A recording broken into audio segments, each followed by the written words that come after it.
Hello everyone, good evening and welcome to another edition of AIQRATE webinar specials CX2 series. For today's discussion, we have taken up the topic digital transformation in the Indian enterprises, reset or accelerate. And it's a pleasure to have Nirupam Srivastava, Vice President, Strategy and AI at Hero Corporate with us to discuss on this topic. Samir Dhanrajani, CEO and co-founder at AIQRATE Advisory and Consulting will be moderating this session. Before we start the session, a couple of housekeeping rules. Request all to be on mute for better listening experience. Use the chat window for sharing your thoughts and questions for Q&A.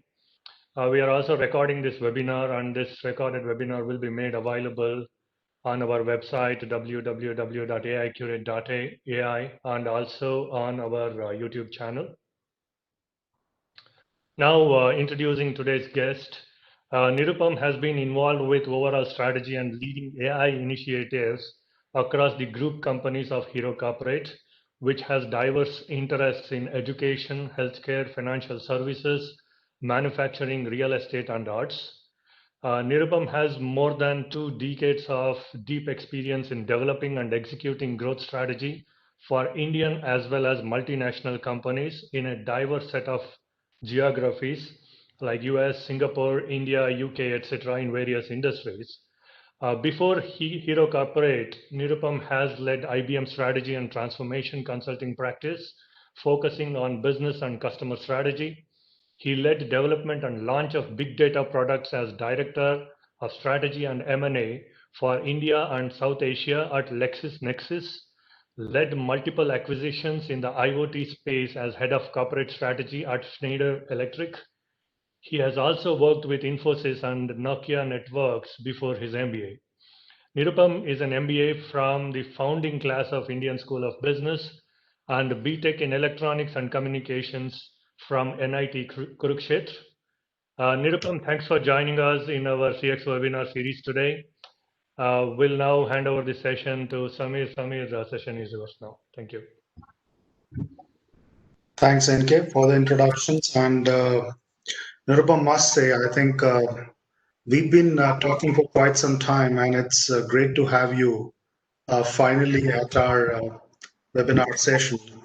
And the topic per se is so apt. I must vouch that the audience in the next 45 minutes or hour, I would say, would gain a lot of perspectives about what seemingly something which is often discussed, but not really discussed at large in terms of the Indian enterprises. So let me start the ball rolling and really ask you about this whole aspect of this pandemic, COVID, really hitting us hard. A lot of business plans have been imploded because of this particular Black Swan event.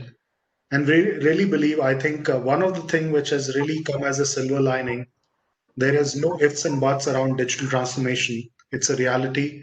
But more important is how exactly to go and really kind of strategize and plan and really kind of adopt in a much swift, accelerated, and much kind of a faster way. From your vantage point, I know you work in a very large Indian conglomerate, and you also have a very good sense of ecosystem. What is that you're seeing from a digital transformation in the last, I would say, 3-4 months? And what do you think would be the path for next, let's say, 6 months or 12 months from an Indian context perspective, please? Sure. Thank you, NK, and thank you, Samir. I hope you can hear me well. Yes, please. Okay, wonderful. So Samir, what I see this, and to bring a context in, is take a situation. So let's take a situation that it could be me. I move out of my house and I'm going to my office, and it's a pretty pleasant and sunny day. And while I'm on the way, I see the skies have darkened, the clouds are everywhere, it's raining like cats and dogs, and there is very less visibility thanks to the rain, and even the path is not clear because there's water all around. Now I have 3 options. One is I can turn around and come back to my home where I was. Second option is I can take a shelter nearby. And the third option is I can speed up so that I can reach my office before everything gets blocked up. So this is the current situation that most enterprises are facing. And since you referred to me working as a part of large conglomerate, here I bring the angle of the conglomerate. So in a conglomerate, you have all types of businesses. Some are very big businesses, some are medium-sized businesses, and some are relatively small startup kind of businesses, as any conglomerate would have. Now, when I say this, I am moving, I did not tell you which vehicle I am moving in. I am moving in an SUV, I am moving in a car, I am on a bicycle, or I am just walking on foot. And here's the difference between different size and scale of businesses. If you are a big business, you are like in an SUV or even in a truck, or you can think of any big vehicle there. And same way, if you are a startup, you are probably on a bicycle and you are trying to go to your office. Now your strategy differs because your ability to control your environment and your ability to protect yourself from environment is very, very different. And as with any big organization, you have roadmaps to manage with disasters and many other disruptions that happen in the business. But with a startup, your bandwidth is very, very limited. Your visibility, your ability to focus on where your goals are, and you may need to change the direction. You may not be able to drive through that tunnel. I mean, we had in Gurgaon, our subways were flooded actually. So we can understand, it's probably better, just turn around and go back. There's no point going in a flooded tunnel. But if you have alternate routes, what are the alternate routes you can take? So same condition, and going back to your question, and which I think is a wonderful question, is that what has happened due to COVID? So where we had a clear path and clear direction and resources, absolutely we have accelerated. There is no point delaying it, because what you can't do is a lot of other things, and you need to focus on the digital transformation. Where we have challenges, again, going back to the startup theme and some of the small companies that we have in the group, you have to look at different mechanisms. What you may need to reroute, you may need to change the plans, you may need to do a lot of things, and that's what we are doing again in that front. As far as Indian enterprises is concerned, and this is again a big differentiation versus, say, an MNC which is operating in the same condition, is that Indian enterprises are very grounded. So they are very close to the ground and they are very relationship driven. And when I say relationship driven, I mean they're people driven. So you have certain businesses which you may not, and this is a macro effect. This COVID is a completely macro. I mean, this is like a tide. So when tide comes, everybody goes up and everybody goes down, right? So that's what happens. And same way, if you are properly grounded and you have a small supply chain, you may not be that really impacted, except for that general thing that which is happening with everybody. But if you are not grounded enough and you are dependent on global supply chains, and a lot of our businesses are dependent on imports from various countries of steel and other materials, right? And then you face challenges that is global supply chains get disrupted, and then you have to figure out what alternate mechanisms you can build in. So luckily for us, and good that you have been part of that. So we initiated some things last September in terms of our customer outreach, in terms of leveraging artificial intelligence, and we never thought of this would happen, but that have helped us in good state in terms of reaching out to our customers, staying connected, launching new initiatives in these times. So a lot of things we are doing, and I will stop here, and again happy to discuss some of the details that we are working. Sure. No, I think it's a good start, Nirupam, what you gave. And I like what you started in terms of giving this analogy of whether to turn back or really, I would say, tide or rather navigate through those kind of, let's say, disruptions and all. More importantly, if we start peeling up the aspects over here, one of the biggest facet of digital transformation is customer experience. I mean, I remember when 20 years back we used to shop, there was no online. There was no kind of a market research survey as such, I would largely, and more it was impulse. I mean, you like a window shopping kind of product, you just buy it. Today, it's personalized, curated, well contextualized, and the algorithms at the back end are working just for yourself, which also means organizations have no option but to really innovate fast, bringing new products and services, which also means there is a transformation which is happening in terms of the business value chains. You talked about supply chain, essentially, then sales, marketing, operations, everything goes for a chain. How does this entire chain in the digital side today work? And more importantly, Nirupam, please help us with also some of your anecdotes of what's your been experience when we think about this customer experience getting reimagined through digital transformation. Sure. So Samir, and again, I think we are in the same age bracket. So this is the third stress situation, if I were to call it, that I have seen in my career. The first one was what we call as the dot-com boom and the dot-com bust, 2000, 2001, 2002 kind of time frame. The second one was 2008, and this is the third one when we have COVID.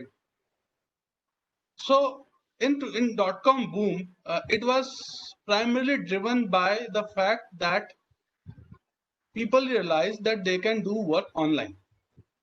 They can have business processes being taken care of online. They can reach out to customers in different parts of the country and different parts of the world and sell them. And again, eBay, Amazon, and all these people, became kind of the global heroes of that time and with huge valuations. If I move to today, which is COVID-19 situation, it's the other realization. It's the other realization that you can't do the things physically. Right. When lockdown happened, people suddenly realized that what they had always taken for granted, that they will have a customer channel, somebody who will reach out to customer, meet the customer, convince the customer to buy some product, is no longer working. And what they have is an only channel left, which is going digital. So this is a reverse situation, but with the same consequences, is that suddenly we have a complete digital boom. So if a company, for example, we have multiple verticals, and I take one example of say insurance vertical. Okay, we have financial products business, and every motorcycle that gets sold with an insurance product also. And I'm taking financial services product because it's very easily relatable to other financial services as well. So in insurance, you have always somebody chasing you to buy a stuff, right? You have an agent whose job is to get somebody to buy an insurance. You can't really sell it directly, except when you have a need, like you buy a bicycle, or you buy a car or you buy a bike, you need that, and that's mandatory. But if you exclude that piece, then you have somebody is completely physical and it's completely comfort driven for the customer. Why comfort driven for the customer? Because he believes that if tomorrow I have to take a claim, I need a person who I can hold on to, right? I can't hold on to a website or a call center to do things for me.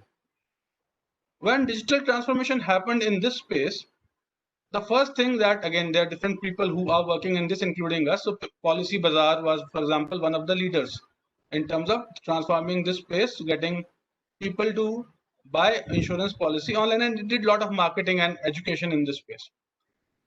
Now, what happened is the first thing they realized, again, is the same situation, that they need a digital channel which can make people as comfortable as a physical channel would. And they will need, again, same outreach, same channel. And of course, they offered a lot more choice than what an agent would do, because agent would have 2 or 3 insurance companies that he would tie up with, and Policy Bazaar would give you like probably 7, 8, 10, depending on what you are buying, insurance quotes at a click of a button, and doesn't matter what time you are in. And I'm not advertising for any particular company, and I'm just giving an example for sake of example. So same thing, everybody in the industry realized, but everybody was reluctant. Because everybody felt, yes, digital is what, 2%, 4%, maybe 5% of the total customer value. And we are protected. We don't need to change. Our customer base is growing even without going digital. We are happy. And then when this COVID happened, they realized the problem.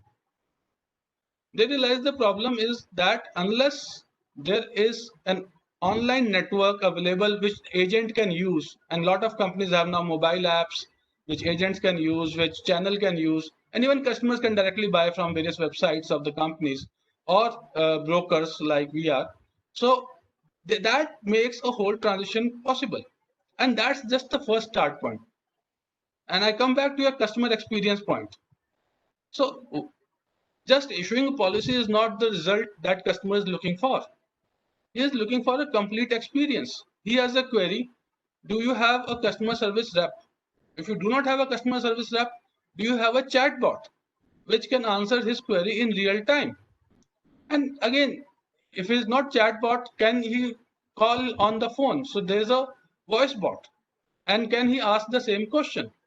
So a lot of technological innovation has happened, and which luckily at this time, a lot of companies are leveraging, which has made customer experience the prime focus.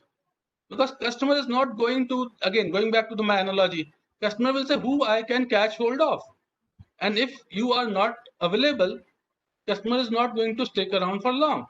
So there is very, very simple example in this terms of customer, and this is across industry, I can tell you. More so focused towards the consumer industries, but same applies to the B2B businesses as well.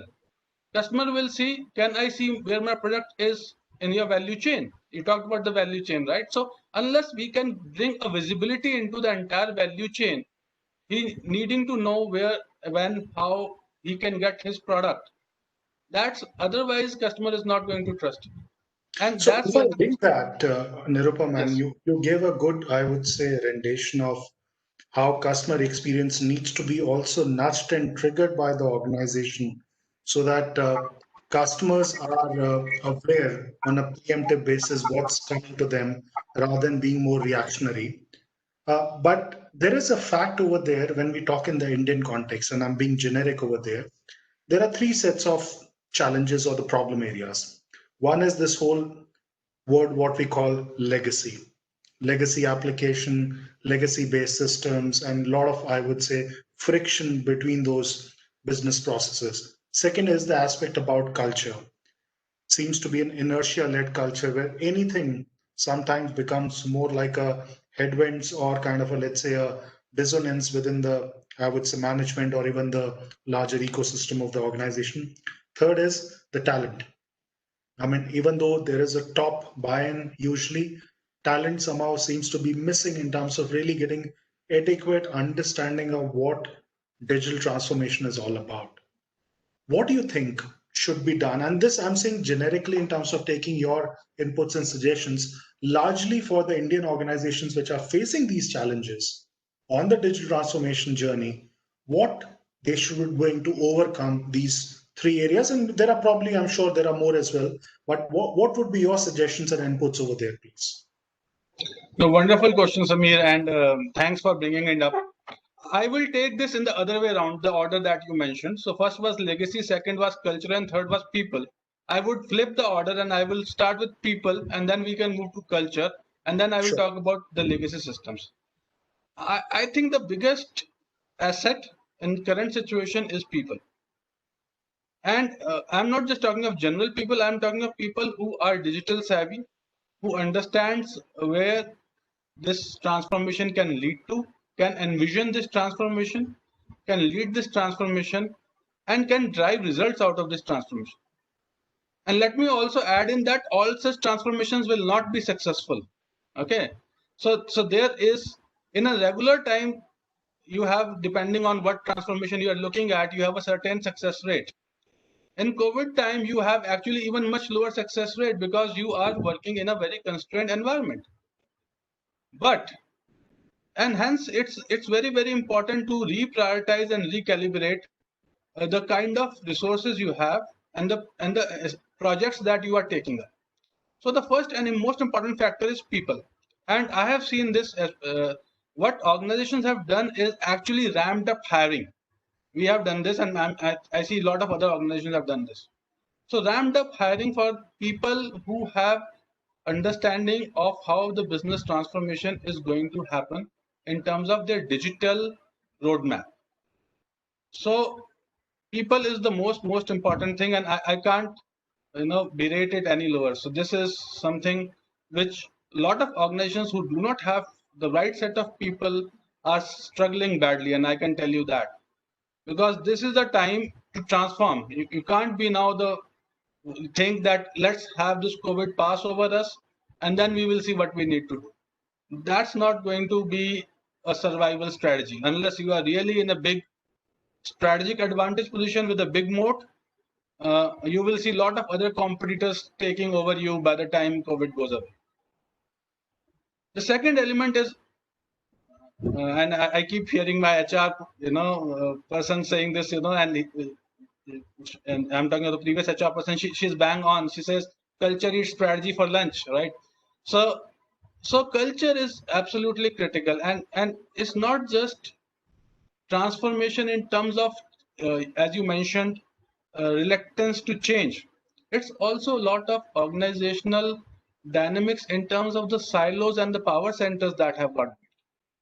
So why should people who are getting benefited out of the current system would want to lose their power or lose? But Nirupam, if I just chime in, please, because you've Sure, got please. a very critical point when it comes to the top management buy-in in terms of transformation and digital change. On one side, this was a good argument. Someone who doesn't want to change that, okay, culture, ecosystem, everything gets disrupted, people will kind of leave. But on the other side, there is a fact today that if we take S&P 500 index, or even in the Indian context, the top 50 companies, that pecking order have changed, where new set of companies, predominantly technology based, platform based, have come in last 5 years, and they are ruling the roost over there. How do you see that when this entire aspect of we will not change, but on the other side, the stay relevancy focus from technology led or platform led or algorithm led companies are coming in, and they are challenging the traditional brick and mortar, I would say, set of companies? What's your take over there? So, I would like to again slightly correct a perception which normally gets built over, is that in traditional Indian enterprise, they do not want to change. So that's not the case. Actually, they want to change. The challenge or the problem is the pace of change. Okay, so they want to change, but they want to change, which I consider, again, this is my personal opinion, relatively at a slow pace than what some of the more nimble startups and or technology savvy companies, as you said, would change. Okay, and when I'm saying this change of pace, this is not a 1 month thing or a 3 month thing. This I'm referring to even for the long term projects, which probably would last 1.5 years or something like that, because any meaningful transformation is not going to happen in 3 months from an organizational perspective. Then you also refer to the different levels in an organization, the top level and the mid level, and you can say the execution part there. I think there is a lot of difference, and again, this is across different types of enterprises, between what view the top management has vis-a-vis what the middle management has and what people at the ground have. And this also creates a lot of challenges in terms of this transformation. So while the top management would like to do a lot of things, there are lots of loss in transmission, as I would say, or translation, where when it comes to the real execution. And then it depends on how the motivational matrices are defined for each of them. So is it more from a perspective of a short-term benefit? Then suddenly you will realize a lot of long-term initiatives getting scrapped. And same way, if it is long-term, then you will not see really something happening in the short. So it's a question, and COVID has of course brought a lot of things in the shorter term, as I said in my initial metaphor, that if you can't see really long, then you will try to do something what you can do in in the short term, because that's only you can drive up, and then you hope after that you have again a better visibility of next 30 meters or 20 meters or whatever range you can have. So the whole objective is what is your priority today. And again, going back to the third point that you had earlier in terms of legacy systems. So legacy systems have both advantage and disadvantage. And I can come here with my experience is the advantage is that if you have some system which is holding up data of your customers, of your partners for last 20, 30 years, that's like gold. Okay, you have it. The challenge is how to leverage this gold and really make a difference in the market. Right. And that's where a lot of companies have struggled in terms of how do we leverage this gold? How do we put analytics and AI and ML on top of it and get insights and get recommendation engines and identify which are the good markets? So that is something is still being worked into. I would not say any company has reached there, but you are bang on. Those companies who have advantage, which people see, got higher valuation in the stock market in whatever range you look at. So that's true, absolutely. Sure, sure. No, I think that's a good response what you provided, because I think at some level it's a blend of what you rightly said, what needs to be corrected versus what needs to be brought in as part of the new or the best practice sharing from that perspective. I want to shift the gear, Nirupam, and take your views.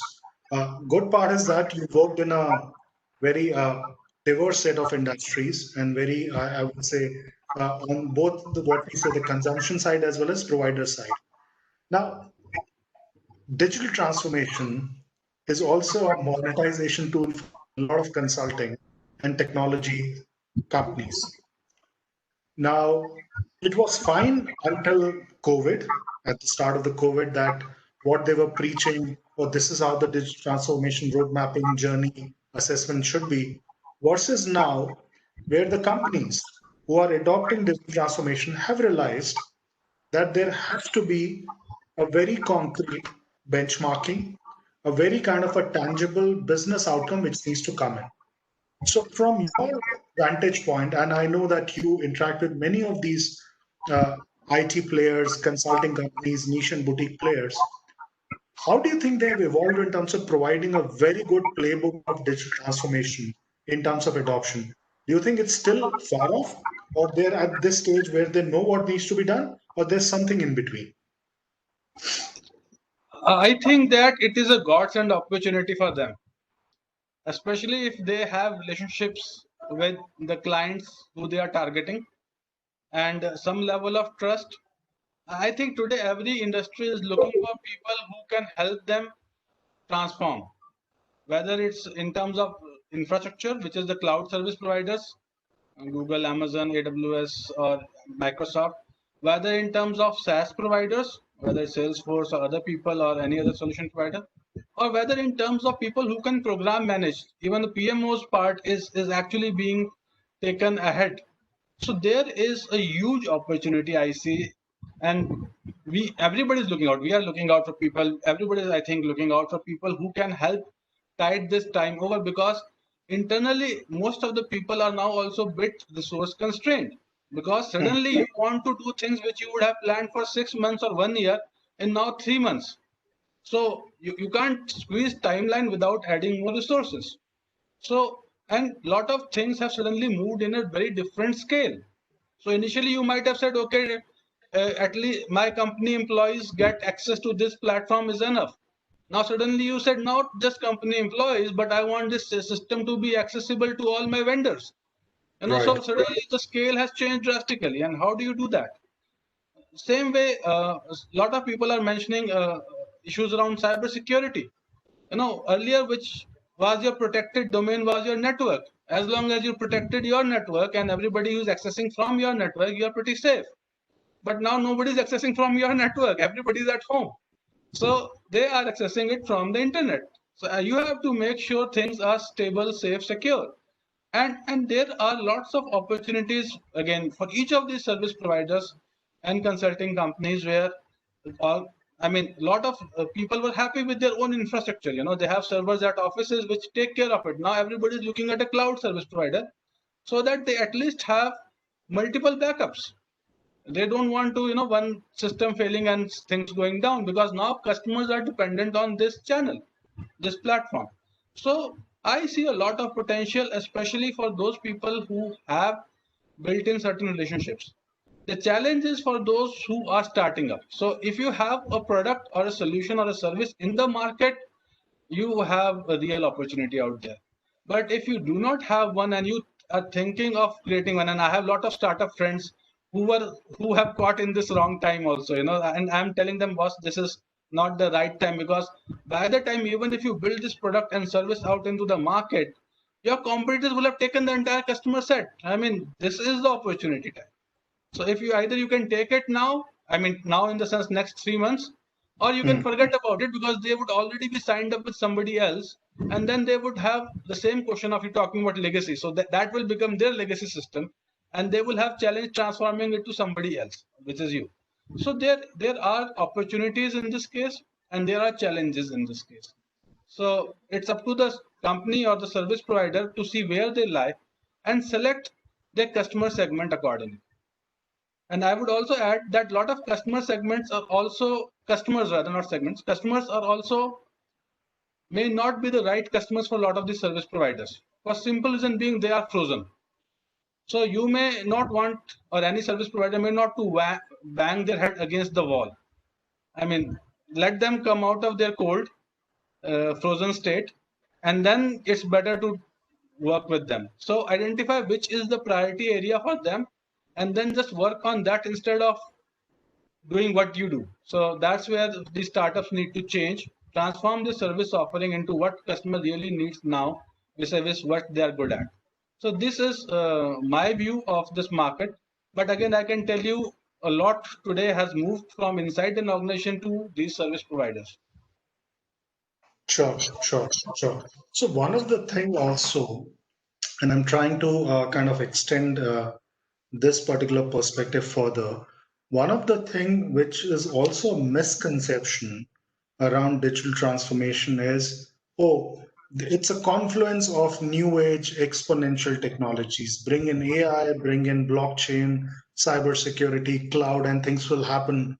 Do you see that in the conversations when you have spoken to, let's say, external folks or different organization? Because I think somewhere this misconception of just putting a tool technology in front of digital transformation often kind of distorts the whole planning aspect of digital transformation. What's your view over there, Nirupam? So I have a slightly different view here, Samir. What I have seen is people moving back to basics. Okay, so people are less open to experiment, and they are willing to move into technology platform solution which they think is reliable enough. Okay, so for example, cloud is something which we had all forgotten. Cloud we had all started taking for granted. Now suddenly cloud has become a hot property, and you will realize why, and we all realize why. Same way, even in the technology domain of AI, ML and all, initially companies were very open to experiment and see value out of whatever new experiments their IT teams or the business teams were launching. Now companies want in AI ML space also stuff which is relatively reliable, which they see that will definitely maybe 50-50 ratio, but not less than that, definitely gives them the results which they are looking for in terms of customer either outreach or convenience or bang for the buck. So if these are not happening, people are very reluctant to put their precious dollars. You have to realize a lot of companies are facing revenue squeeze because the demand has squeezed. Okay, with a few exceptions of again consumer goods and basic materials, every other demand has somewhat slowed down. So so there is a challenge. So of course some industries have opportunities, like now we see personal mobility is going up, and so a lot of people want to have their own vehicles of bicycles and motorcycles and cars. But a lot of other industry cycles have slowed down, especially people being concerned about the future visibility of their jobs, of their businesses. And so there has been a certain overall demand pushed down in areas which were discretionary. So in that circumstances, you have, again, same is happening with the companies internally. So companies internally are asking what's discretionary and what's really the core. Correct. And same way, people are moving back to basics, saying, let's get the core fixed first. That keeps my organization running, operations running, get customer the service that they deserve. Even if it is slightly degraded, that's okay. But let's focus back to the basics of the business, and then we can look at what additional stuff that we can. Sure. So in that aspect, there is also one, let me put it that way, concern.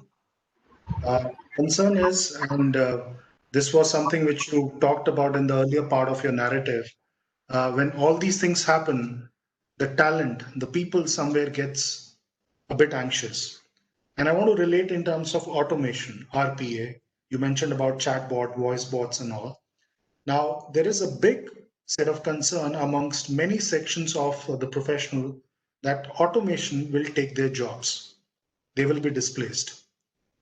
And specifically in the Indian context, we know that there is a very high kind of a, let's say, stature we put in terms of one being employed, and it becomes a taboo when someone is not employed. I'm taking a very large picture from Indian context. How do you see that within the Indian enterprises, this whole concern? And I'm just kind of being speculative kind of a thing. Maybe it's not a concern, but do you see this as a concern where automation is being construed as displacement of jobs? Well, I think this is a concern, and I kind of, this is not something we can shy away with. So this is something which is serious and real. I mean, even today's newspaper was talking about, for example, this is a couple of years in running where we have seen jobless growth. Okay.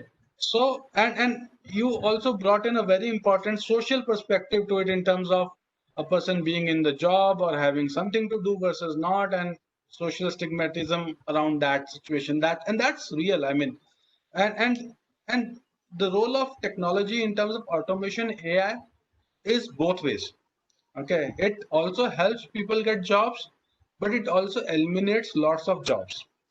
So, and I have this example which I often narrate, and I would be happy to share here again.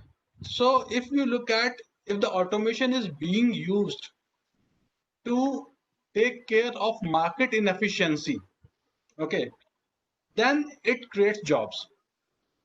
For example, I take example of Uber and Ola. So Right. earlier we used to see on the railway station or airport, you will have lines, queues of cars, and cars are just standing waiting. The drivers are waiting. And on the other hand, you will have people who want to go to either airport or the other way around, but they don't have cars. They have to wait 1 hour, 2 hours, 3 hours before the car will come. Now, with having this IoT platforms of Uber, Ola, and other people, you know where the demand is, you know where the supply is. You can reroute this demand supply so that the driver who used to do only 2 days, two trips a day or 3 trips a day, waiting most of the time in the queue of a car taxi line, he can do much more now because he knows where the demand is, supply is rotated on. So his job is far more opportunity available to him. And a lot of people then realizing that there is a reliable service, they don't need to get their own car, right? So it actually boomed jobs for these drivers. But where the technology is used to just improve the efficiency of what a person has been doing, then it leads to definitely job loss. Then, for example, we have this across many service industries now, and call center is very, very good example of it, is that when you say, whether can a chat bot or a voice bot take place of a call center employee? The technology, I mean, you are just mimicking a human person. You are not removing any market inefficiency. And that technology can do, and then definitely that leads to a lot of job losses where people say, guys, this is going to take away a lot of jobs. And in fact, the call center business has nearly got wiped out. I was in IBM. We actually sold. We had a huge call center business called IBM Daksha, and then we sold it off. We said we realized that this technology is going to totally displace what we are doing at that time, and this is a bit in history now. So Right. yes, so this is a real threat, and this is not just for the white collar, blue collar jobs, but also for the white collar jobs. And in fact, the biggest impact this is creating is for the account system, financial, finance departments, legal departments, you name it, marketing, it has made a lot of impact. So lots of people, places, where used to have teams. I remember, my father used to head finance and accounts, and he used to have a huge team working under him. And now you see accounts department, just 2 people, 3 people, and that's enough, and you have an ERP system running. So, Right. so there are challenges to automation, but the point is, how can you reskill yourself, identify new gap areas, and bridge on those gap areas? So there are a lot of things that will change, and people are getting digitized, whether due to COVID or whether due to automation. That's really happening. No, I think that's a very good response and explanation you gave, and I think that perspective what you shared makes sense. Importantly, if I also link in terms of going a bit deeper into this aspect of digital transformation, and you mentioned about uh, cloud as being an enabler kind of a thing. And I'm also trying to blend a question which has also come in, which was also part of my own kind of, let's say, thing which I wanted to ask. This platform as a service, software as a service, has also come in as a part of digital transformation where it's like almost a plug and play situation to any kind of a business scenario, problem, or a challenge. And you just are looking at some of these SaaS players or let's say platform players and saying, look, can I just lift and shift and ensure that I get what is required as part of tangible business benefits, whether it's a cost rationalization or maybe a top line augmentation. So this model of platform as a service or software as a service, do you think it blends well in the Indian enterprises context when it comes to digital transformation? No, I would disagree here. It does not, and I have very recent experiences around this. Okay, Hmm. so what Indian enterprise is looking at, and that's where role of consultants or project management offices are critical. Okay, Right. so if that bandwidth is there in the enterprise, then yes, then these things work. Then you can have a platform and have your team project manage it or program manage it, and you can just lift and shift and do it. But most of the enterprise would also need somebody to program manage it. So even if you have a SaaS platform which can do everything that you're looking at, but what it is not doing is your adoption, right? And adoption still remains a challenge for a lot of enterprises today. You can have the best software, and if it is not adopted, it's useless. So Correct. so the whole challenge remains is adoption. And so what could be important area could be what I call as a program management as a service or project management as a service, right?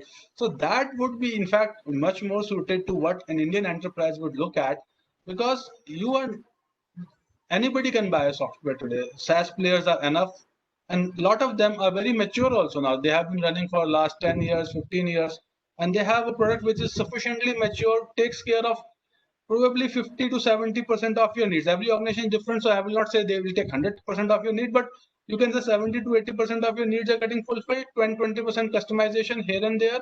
You can live with that, or even if it is not there, you can find a process around that. But what you do not get is what I call as the program management. So Hmm. hand-holding teams to understand how their business processes will change, how the workflow will change, how the new system will change what they have been doing. And that's where, a simple SaaS thing will not work. No matter how good organization is, every other system is going to be different from the previous system. Hmm. And that's where you need people, somebody who can handhold them, help them in transformation. And in fact, we had a recent case where we thought we will just go with the platform and the platform will do. And it's not just an internal transformation, it also has a customer impact, because you want to, a lot of the systems have a customer interface. So you want to not just train your people, but you also want to help customers transform to these platforms. And that's not an easy task. So transformation, I would say, pure SaaS thing may not work. If you add program management to it, yes, it would definitely work. Yeah, no, I think that's a great point what you said about this whole program management and ensuring that every enterprise essentially look at institutionalizing the things they want. Otherwise, that bespoke or curated aspect of what's ingrained within their kind of processes will always be kind of, let's say, a mode of intrigue. And when they kind of get into these SaaS and other, I would say, different platforms, then they will always believe that, look, it's not catered to their liking. And that's where then the whole anomalies will start in the entire system. So I think that's a great and apt point what you said, Nirupam. Shifting gears, and I'm also trying to now be conscious of the time taking some question. So now this is again back to the basic and more brass tack, but very important. So the question is more about that any Indian enterprise, forget about, let's say, for a minute scale, who would like to do embark on a digital transformation journey, how they should start, where they should start, and how their journey should be mapped in terms of taking a point A to point B, and what should be the quantifiable business outcome which should be coming out of this digital transformation. I know it's a bit loaded, but I think it's almost like nudging you to say, this is Nirupam Srivastava playbook of digital transformation. So over to you. So Samir, I think the digital transformation playbooks have been so standardized, even though there are hundreds of jargons around this. It essentially has 3 or 4 elements to it, right? Sure. So one is the first stage is obviously the visioning and the ideation stage. So you need to understand what your vision is and what your pain areas are, and then you want to see what part of the problem you want to solve with the digital transformation. The second part is what I call as the design stage, where you design a solution keeping all the stakeholders in mind, whether your channel partners, whether your customers, whether your internal teams. The third phase is what I call as execution. You drive this solution with the help of your partners or on your own. And the fourth part, which I call is uh, again adoption and evaluation. So Right. once you have this solution executed, you again see how much it is adopted and how much is really making the impact that you thought it would. And then again, the cycle continues back to the same square one. So this is my personal rule book, which I like it. Again, you can take any business consulting or IT consulting firm, and everybody will have their frameworks to talk this cycle. And in different terms, some may have 5 stage, some may have 6 stage, some may have 3 stage only. So, but ultimately, the sum and substance is this: that how you can take it forward in terms of keeping the business vision and the customer in mind. Wonderful. So that's a question which has also, rather, the next question is more in terms of what you rightly said, is about technology firms and consulting firms. What, in your view, the consulting companies or the technology firms should not be doing when they sell digital transformation deals or programs or engagements to the Indian enterprises? What they should not be doing? I think first thing, and which is most important in my perspective, is being honest and truthful.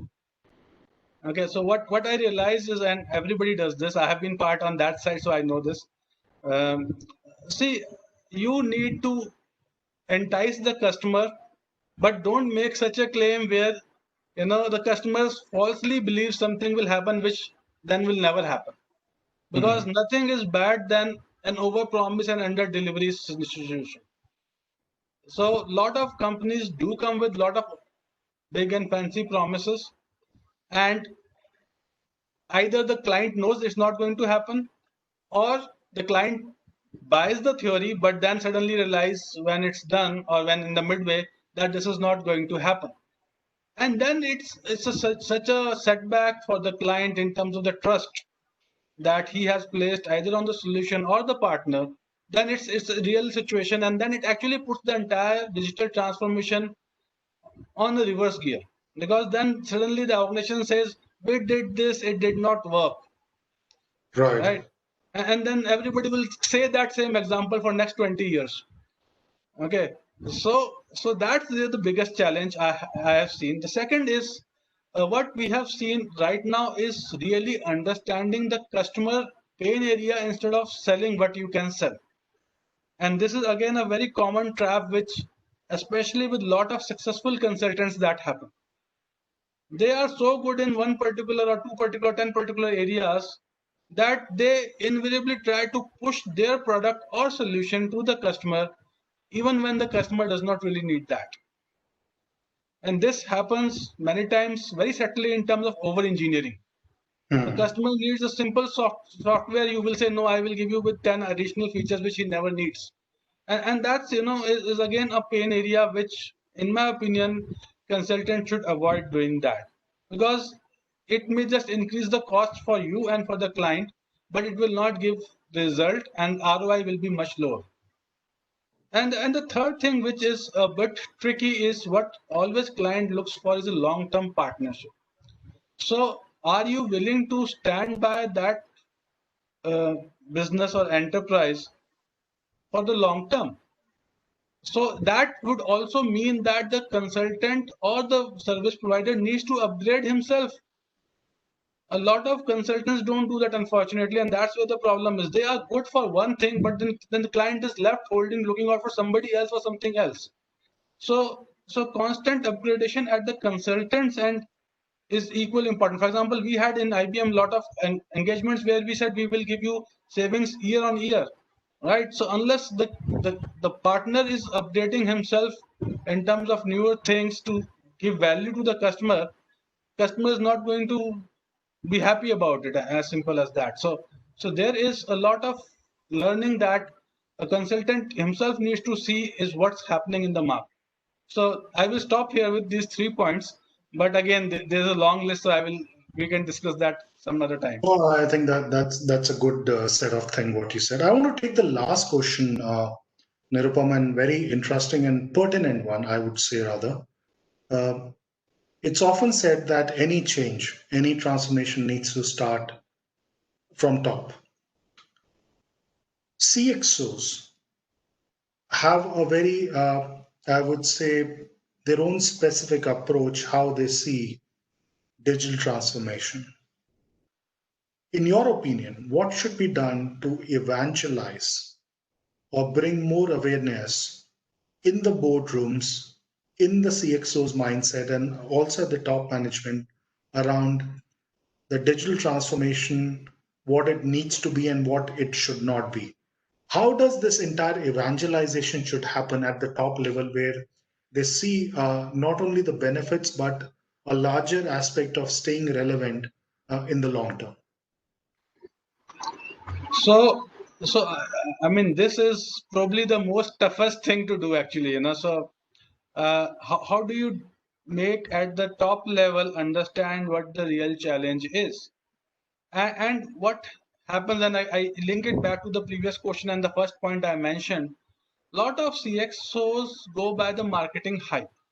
Okay, what some consultant would have said or what something says, so a lot of them have a real rosy tinted glasses on when they're talking of digital transformation.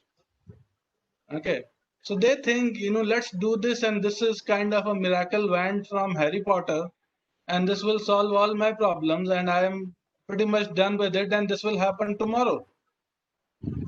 Nothing is far from truth, right? So a digital transformation is a journey, and relatively long one at it, but the biggest challenge is that the tone from the top sets everything. If tone from the top is like, let's do it tomorrow, and everybody below knows it can't be done tomorrow, it loses its meaning, right? So a lot of realism is required in tone from the top. A lot of focus is required in terms of coherence of strategy and execution. What is the real business value being driven out of it? If these 3 or 4 areas are being looked at the top, even if the top guy does not understand what the hell is going on in technology space, it does not really matter. What is really important is understanding what transformation is needed, how it can be realistically done, and give enough empowerment to teams below to drive through it. And again, like we have the famous ISRO chairman, be open to take the ownership when it doesn't work. So that's what primarily at the top is required, and it's very difficult conversation, because when somebody with a lot of reputation and a top consultant comes and says, no, we can do this in 3 months, it's very difficult to counter challenge that. And a lot of people do that, but then it sets a very different level of expectation, what can be done and what cannot be done. So being realistic and holding people accountable again is very important. Awesome. Nirupam, must say, I think this, to me, in fact, is a theme which isn't easy. But the way I think you covered a melange of perspectives, giving an idea about the challenges within the Indian enterprises and how they're bracing up, how they're pushing the envelope in terms of upping the ante, and also in terms of what they should be doing and they should not be doing. The way you explained, the way you were lucid in your style was amazing, because not only you gave a very detailed set of explanation, it was also supplemented by a lot of anecdotes and analogies, which I'm sure our participant really loved it. Thank you so much for your time. And this insightful discussion was something which I personally liked in terms of what you came out with. Because often in the Indian enterprises context, you don't talk about, but you really demystified in terms of the art of possible of digital transformation in the Indian context. Thank you so much for your time. Really appreciate it. And thank you so much, everyone. So thank you, Samir, for the wonderful questions you asked, and I think I really enjoyed them as well. So thank you for them as well. Pleasure. Thank you so much. Thanks, everyone. Bye-bye. Bye-bye.